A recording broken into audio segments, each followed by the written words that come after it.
말씀의 제목은 하나님은 나의 기업이라는 제목입니다. 하나님은 나의 기업. 이스라엘은 총 12지파입니다. 그 12지파인데 그 12지파 안에 레위는 없습니다. 레위 지파는 없어요. 이게 사실 이 레위는 야곱의 셋째 아들입니다. 첫째가 루벤, 둘째가 시몬, 셋째가 레위, 셋째 아들이에요. 그러면 이 12지파 안에 레위가 들어가야죠. 그런데 레위의 땅은 없습니다. 레위의 기업은 없어요. 어제도 말씀드렸지만 레위 지파는 오직 회막에서 하나님을 섬기도록 회막에서 백성들을 대표해서 하나님을 섬기도록 하나님께서 특별히 선택한 지파, 바로 레위 지파입니다. 12아들 중에 레위가 빠졌기 때문에 12지파가 아니라 11지파가 되죠. 그런데 이스라엘 땅은 분명히 12지파로 분배가 되어 있어요. 그러면 어떻게 된 건가? 왜 레위 지파가 빠졌는데 왜 12지파가 됐는가? 바로 요셉 때문입니다. 요셉 지파, 이 이스라엘 12지파의 이름들을 보면 또 요셉 지파라고 명명된 지파는 또 없어요. 그럼 뭐가 있는가? 요셉의 두 아들 에브라임과 므낫세가 들어가 있습니다. 그래서 레위가 빠지고 요셉의 두 아들이 들어가 있어요. 그렇게 해서 12지파가 된 겁니다. 그러면 요셉은 야곱의 12아들 중에 11번째 아들입니다. 그런데 가나안 땅에서 땅을 분배받을 때 요셉은 두 지파가 땅을 분배받았어요. 그러니까 요셉 지파는 두 몫을 받은 거죠. 두 아들이 땅을 다 받았으니까. 이것은 뭘 의미하냐면 요셉 지파가 장자 지파가 됐다라는 걸 의미하는 겁니다. 요셉은 11번째 아들이에요. 첫째가 르우벤입니다. 근데 르우벤은 딱 하나 받았고요. 요셉은 두 몫을 받았단 말입니다. 유대인들은 유산을 나눌 때 장자는 무조건 2배입니다.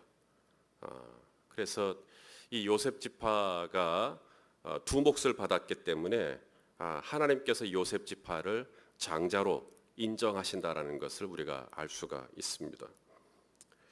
그래서 에브라임과 므낫세, 요셉의 두 아들, 이 에브라임과 므낫세가 얻은 땅을 보면 이스라엘 12지파 중에서 굉장히 넓어요.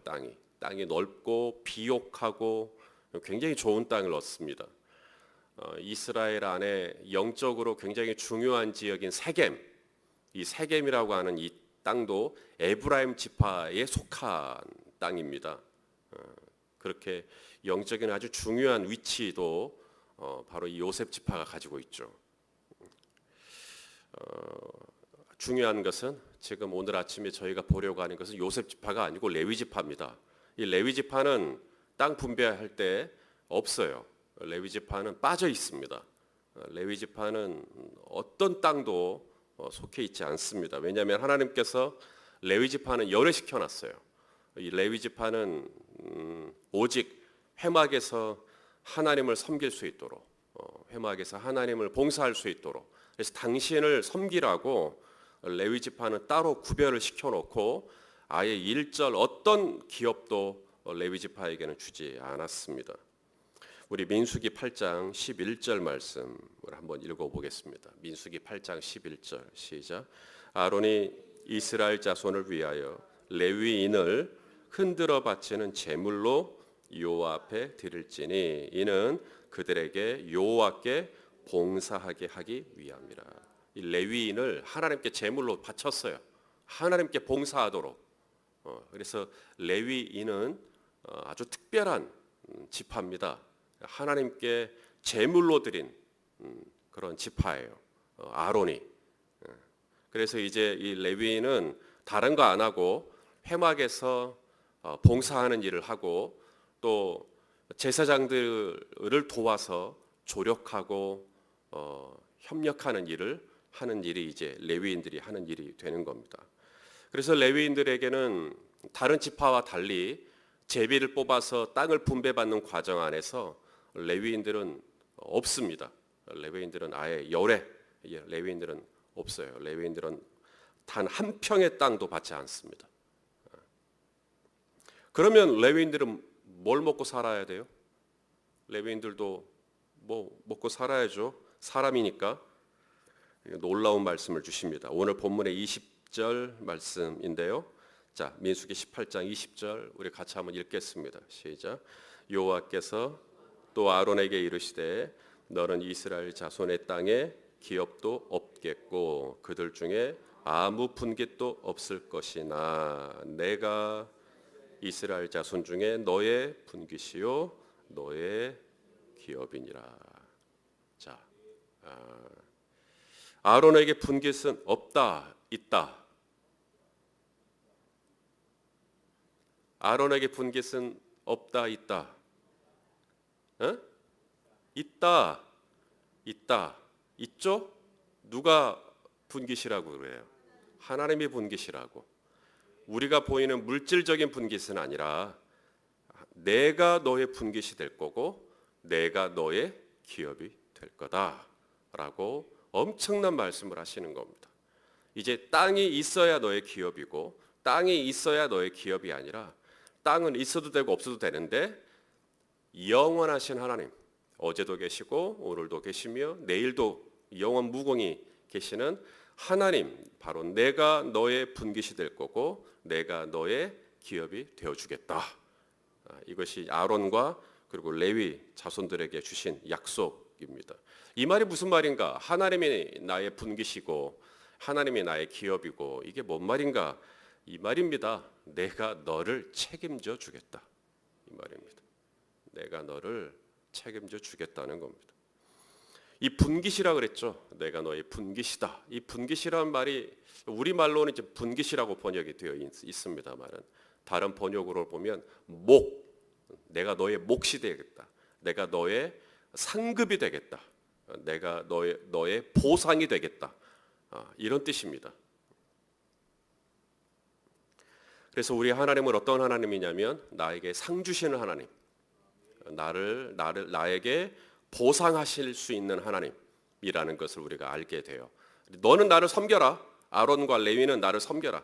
그러면 내가 너에게 상을 주겠다. 너희가 나를 섬기면 이게 공짜가 아니라 내가 반드시 거기에 응답해서 상응하는 내가 보상을 반드시 너와 네 후손에게 주겠다. 내가 분깃이 되겠다. 분깃이란 말이 그 말이에요. 내가 reward, 너에게 반드시 상을 주겠다.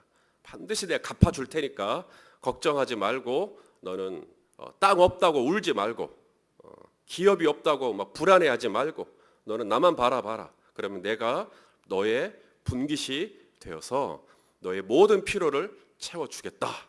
이게 이제 말씀입니다. 우리 창세기 15장 1절에 이 가나안 땅에 단 한 평의 땅도 없는 이 아브라함에게 하나님께서 이런 말씀을 하셨어요. 자, 창세기 15장 1절입니다. 읽어보죠. 시작.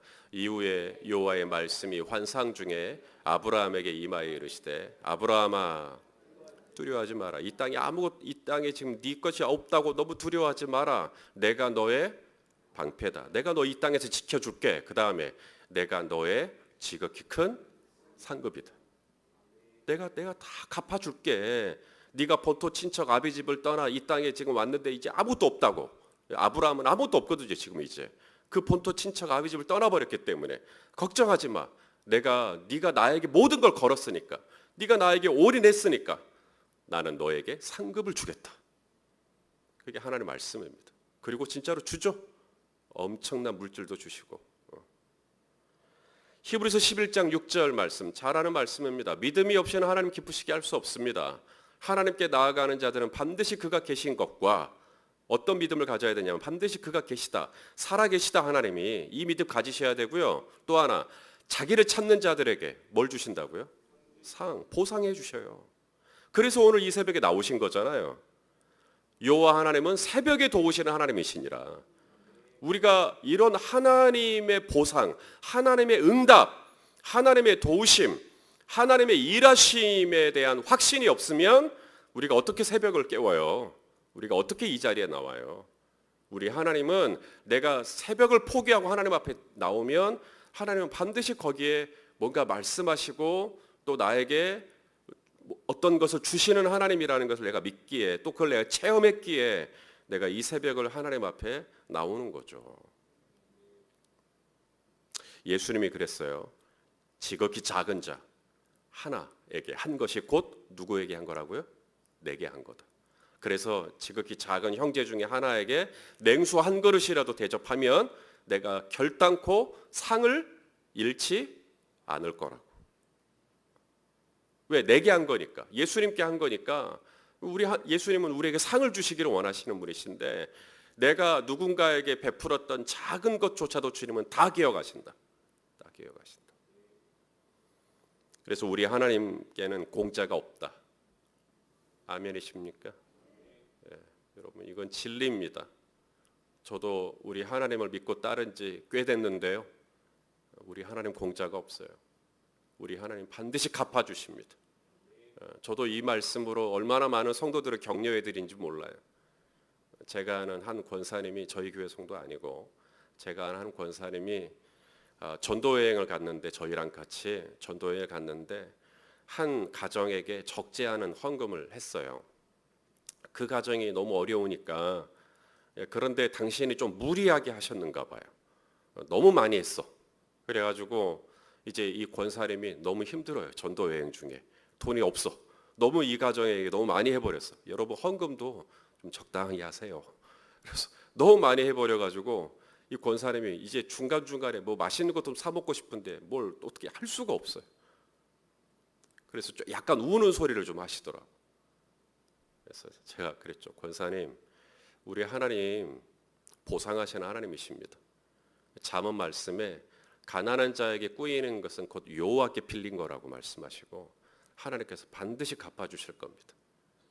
그랬는데 아니나 다를까 하나님이 뭐로 갚아주셨냐면 이분의 아들에게 갚아주셨어요. 이 권사님의 아들에게 엄청난 걸 갚아주셨어요. 그래서 이 아들이 당시에 뭔가를 하고 있었는데 하나님께서 그것이 엄청 잘 되게 해주셔가지고 권사님이 마지막에는 그렇게 고백하셨어요. 나는 이분에게 요만큼만 드렸을 뿐인데 하나님은 그것을 엄청나게 내 아들에게 이렇게 갚아주시는 걸 내가 경험했노라고. 누가복음 6장 38절 말씀 같이 한번 봅시다. 자, 읽어볼까요? 시작. 주라 그리하면 너희에게 줄 것이니 곧 후히 되어 누르고 흔들어 넘치도록 하여 너희에게 안겨주리라. 너희가 헤아리는 그 헤아림으로 너희도 헤아림을 도로 받을 것이니라. 이 말씀 무슨 말이냐면요, 하나님이 반드시 준다는 거예요.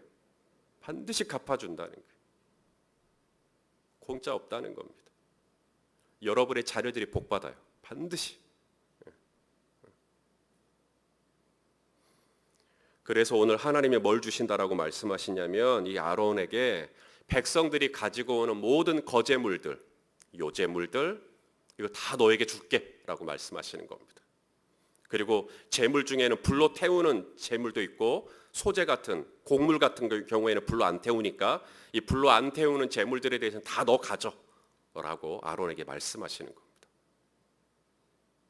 속죄제와 속건 제물 중에서도 일정한 부위는 다 너 가져라고 말씀하시는 것이죠.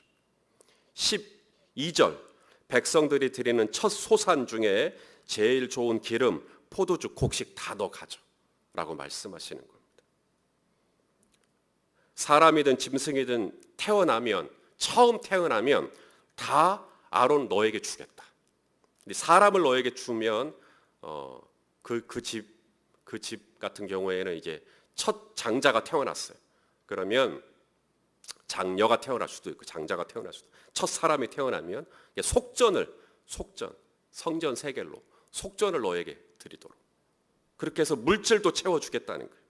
짐승의 경우에는 정결한 짐승이다 그러면 정결한 짐승은 제물로 드리면 되고, 만일에 이 짐승 중에 어디가 좀 아파, 어디가 좀 불편해요. 그럼 부정한 짐승이죠. 부정한 짐승은 또 다시 속전을 받고 다시 돌려주는 겁니다. 그렇게 해서 또 속전을 채워서 물질을 채워서 아론 너에게 주겠다. 그래서 생활하는데 전혀 불편하지 않게 채워주겠다. 그래서 하나님께서 백성들이 너에게 가져오는 모든 곡물이며 기름이며 거제물이며 요제물이며 제물이며 이것들 다 너에게 주겠다라고 좀 말씀하시는 겁니다. 이것이 그냥 광야 기간에만 가나안 땅에 들어가기 전까지 광야 기간에만 그렇게 아론의 필요를 채워주겠다는 게 아니고요. 오늘 뭐라고 말씀하시냐면 영원히 그렇게 채우겠다. 영원히. 그게 소금 언약입니다. 19절 말씀. 이스라엘 자손이 여호와께 거제로 드리는 모든 성물은 내가 어떤 몫으로? 영구한 몫으로. 음식으로 너와 내 자녀에게 주노니 이는 여호와 앞에 너와 내 후손에게 어떤 언약이라고요? 영원한 소금 언약이다. 무슨 말입니까? 변하지 않을 거라는 거예요. 내가 영구하게 너와 네 후손이 나를 섬기는 한 절대로 내가 너와 네 후손을 배 굶기는 일은 없을 거다. 반드시 내가 채워주겠다. 우리는 땅도 없고 우리는 뭐 기업도 없고 그래서 우리는 뭐 곡식 나올 때도 없고 걱정하지 마라. 내가 다 채워주겠다. 할렐루야. 우리 예수님이 하신 말씀입니다. 마태복음 6장 33절로 33절까지 읽겠습니다. 시작. 그러므로 염려하여 이르기를 뭐 먹을까 또 뭘 마실까 또 뭐 입을까 하지 마라. 어제 홈쇼핑 하신 분들 농담이고요. 그러니까 그런 거 염려하지 마라. 이는 다 이방인들이 구하는 것이라. 너희 하늘 아버지께서 이 모든 것이 너희에게 있어야 할 줄 아시느니라. 그럼 내가 뭘 구해야 되나? 그런즉 너희는 뭘 구해야 된다고요? 먼저 그의 나라와 그의 의를 구하라. 그리하면 이 모든 것을 너희에게 더하시리라. 아론아, 너와 네 후손은 나에게 예배하는 것에만 집중해라. 그러면 나에게만 집중하면 내가 다 책임져 주겠다. 이게 먼저 그의 나라와 그의 의를 구하는 겁니다. 내가 하나님께 나의 인생을 드리면 하나님은 반드시 내 삶을 책임져 주시고 내 생계도 붙잡아 주시고 나의 물질적인 부분까지도 하나님께서 붙잡아 주겠다라고 지금 말씀하시는 겁니다. 그러면 여기 주의할 사항은 없을까요? 예, 주의할 사항이 있네요. 오늘 하나님께서 주의 사항도 말씀하십니다. 자, 먹어야 돼요. 이제 제물을 먹어요. 근데 이 제물이 어떤 제물이냐면 백성들이 하나님께 드린 제물들이에요. 그러니까 성물이란 이 말입니다. 성물. 그러므로 이 제물을 먹을 때 어떻게 먹어야 되냐면 정결하게 먹어야 돼요. 정결하게. 그게 주의 사항이에요. 함부로 먹을 수 없어요. 왜냐하면 성물이니까. 성물, 거룩한 하나님의 음식이니까. 그래서 정결한 자마다 먹을지니라. 11절에 그 말씀 있죠. 자, 우리 11절 한번 읽겠습니다. 시작. 내게 돌릴 것은 이것이니 곧 이스라엘 자손이 드리는 거제물과 모든 요제물이라. 내가 그것을 너와 내 자녀에게 영구한 몫의 음식으로 주었은즉 네 집에, 그러니까 아들이든 딸이든 다 먹을 수 있어요. 다만 조건이 뭐예요? 정결해야 돼요. 그러면 이게 뭔 말일까요? 정결하라. 그러면 음식을 먹을 때마다 샤워 쫙 하고 나와서 먹으란 얘기일까요? 예, 마음이 정결해야 된다는 얘기인데 어떻게 하는 것이 마음을 정결하게 한다는 걸까? 그것도 말씀하십니다. 자, 어떻게 하는 것이 내가 그럼 정결하게 음식을 먹는 건가? 한마디로 말하면 선을 지키는 겁니다. 어떤 선인가? 세 가지.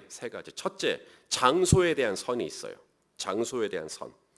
10절을 보시면 자, 이렇게 시작돼요. 지극히 거룩하게 여김으로 먹으라. 이게 뭔 말인지 잘 몰라요. 우리 개정으로 번역이 된 것으로는 지극히 거룩하게 여김으로 먹어라. 그러니까 이게 뭔 말이지? 어떤 음식을 먹을 때 지극히 거룩하게 여기면서 먹기만 하면 되는 건가? 이렇게 우리가 받아들일 수 있는데 혹시 새 번역이라든가 쉬운 성경으로 한번 좀 보여주실 수 있으세요? 세번역이나 쉬운 성경은 아주 명확하게 이것이 장소라고 돼 있어요. 그러니까 하나님이 주신 제물을, 백성들이 낸 제물을 이제 먹는데 이것을 어떻게 먹어야 되냐면 너는 그것을 뭐예요? 거룩한 곳에서만 먹어라. 이렇게 돼 있어요. 장소가 나와요. 장소. 그래서 하나님께서 이 제물을 먹는 데 있어서 아론과 그의 자녀들이 함부로 아무 데서나 제물 들고 가고 짐 밖으로 가가지고 회막 밖으로 가가지고 그냥 과자 먹듯이 간식 먹듯이 그렇게 먹을 수 없습니다. 하나님께서 정해놓은 거룩한 장소가 있어요. 딱 거기서만 먹어라. 이게 정결하게 먹는 겁니다. 이해가 되십니까? 예. 하나님이 정해놓은 거룩한 곳에서만 우리는 몰라요. 그 거룩한 곳에서이라고 하는 이 정확한 장소가 어딘지. 아마도 이제 학자들은 추측하기로는 이제 성소 안, 뭐 회막 안, 아마 이런 걸 거다. 뭐 이렇게 이야기를 하는 거죠. 그래서 그 거룩한 곳에서만 먹어라. 그래서 우리가 정결하게 음식을 먹어야 되는데 그게 뭐냐면 아무 데서나 먹는 거 아닙니다. 정결한 하나님이 정해놓은 장소가 있어요. 거기서만 먹어라. 그다음 두 번째 사람입니다. 사람. 누가 먹을 수 있느냐라고 하는 거예요. 확장하면 누구랑 같이 먹을 거냐라고 하는 부분입니다. 자, 10절 역시나 10절을 보시면 거룩한 곳에서 먹어야 되고요. 이는 너에게 성물인즉 누가 먹어야 된다고요? 남자들. 이제는 또 남자라고 말합니다. 아까는 온 가족 다. 그러니까 온 가족이 다 먹을 수 있는 제물이 있고요. 또 어떤 제물에 대해서는 누구만 먹을 수 있어요? 남자만 먹을 수 있습니다. 하나님께서 선을 정해놨어요. 이건 다 먹어도 돼. 그건 다 먹으면 돼. 근데 어떤 것 이건 남자만 먹어. 또 어떤 건 이건 아론과 그의 아들들만 먹어. 이렇게 딱 선을 다 정해놨어요. 그러면 그렇게만 먹는 것이 정결이에요. 이해가 되십니까? 예, 모든 걸 다 먹는 게 아니고 선을 딱 하나님께서 구별해 놓으셨어요. 그다음 세 번째는 부위입니다. 부위. 부위도 마찬가지입니다. 하나님이 정해놓은 부위가 있어요. 하나님이 선을 그어놨어요. 어디를 먹어야 되는가? 18절에 보니까 흔든 가슴하고 오른쪽 넓적 다리. 똑같은 넓적 다리인데 왼쪽은 먹으면 안 됩니다. 그러니까 통닭을 시켰을 때 이게 오른쪽이냐 이게 왼쪽이냐. 그래서 오른쪽 다리는 여러분이 드시고 왼쪽 다리는 저 주시고 그러시면 되는 겁니다. 이렇게 농담을 해도 자 오른쪽 넓적 다리 하나님께서 선을 그어놨어요. 가슴하고 오른쪽 넓적 다리만 먹어라. 이렇게 사무엘상에 나오는 엘리의 두 아들 홈리와 비느하스가 나옵니다. 제사장이죠. 엘리가 제사장이니까 홈리와 비느하스도 제사장입니다. 그런데 성경은 이 홈리와 비느하스 두 명 아들에 대해서 이들은 불량자라 그래요. 불량자라. 왜 불량자인가? 이들이 이렇게 했어요. 백성들이 재물을 가지고 왔어요. 그러자 이들은 갈고리를 가지고 와서 걸리는 것 아무거나 취했어요. 갈고리를 가지고 와서 걸렸다라는 말은 살코기가 많은 부위를 자기들이 일부러 가져갔다는 얘기예요. 그것이 오른쪽인지 왼쪽인지 그것이 가슴인지 아니면 어딘지 상관않고 그냥 집어가는 거예요. 자기가 좋아하는 부위로. 그래서 하나님이 이 엘리의 두 아들 홈리와 비느하스에 대해서 이렇게 이야기합니다. 사무엘상 2장 17절. 자, 이 소년들의 죄가 여호와 앞에 어떻다고요? 심히 크다. 제사장인데 이들의 죄는 가벼운 죄가 아니었어요. 성도들이 냈던 이 성물에다가 손을 댄 거죠. 성도들이 냈던 예금에다가 손을 댄 겁니다. 하나님께 드린 이 거룩한 예물에다가 손을 댄 거죠. 이 죄는 하나님 앞에 심히 큰 겁니다. 그들이 여호와의 제사를 멸시하였더라. 자, 마칠게요. 성도 여러분, 하나님은 저와 여러분을 부르시고 당신의 자녀로 삼아 주셨습니다. 우리는 택하신 족속이고 우리는 왕 같은 제사장입니다. 우리가 하나님의 나라와 하나님의 의를 구할 때 하나님은 이 모든 것을 너에게 더하시겠다고, 우리가 하나님의 뜻이 무엇인지를 분별하고 선하신 뜻과 기뻐하시는 뜻과 온전하신 뜻이 무엇인지를 분별하고 정말 하나님 뜻대로 살려고 애를 쓰면 쓸수록 하나님은 이 모든 것이 너에게 더해지도록 하겠다라고 하나님은 약속하셨습니다. 중요한 건 뭐냐면 정결입니다. 정결 세 가지. 첫째, 내가 어디서 먹을 거냐. 둘째, 사람, 내가 누구랑 먹을 거냐. 셋째, 내가 뭘 먹을 거냐. 이런 것들이 굉장히 정결하고 관련되어 있어요. 그래서 내가 어디에 있을 거냐, 누구랑 있을 거냐, 내가 뭘 먹을 거냐. 하나님이 정해놓은 게 있어요. 하나님이 이거 먹어라라고 하면 그거 먹으면 되고요. 하나님이 이거 해라 그러면 그거 하면 돼요. 그게 정결이에요. 그렇게 깨끗하게 먹으면 하나님께서 너와 내 자손에게 영구한 몫으로 하나님의 기업을 주겠다라고 말씀하시는 겁니다. 이 은혜가 저와 여러분 평생에 함께 하시기를 주님의 이름으로 축원합니다. 자, 우리 찬송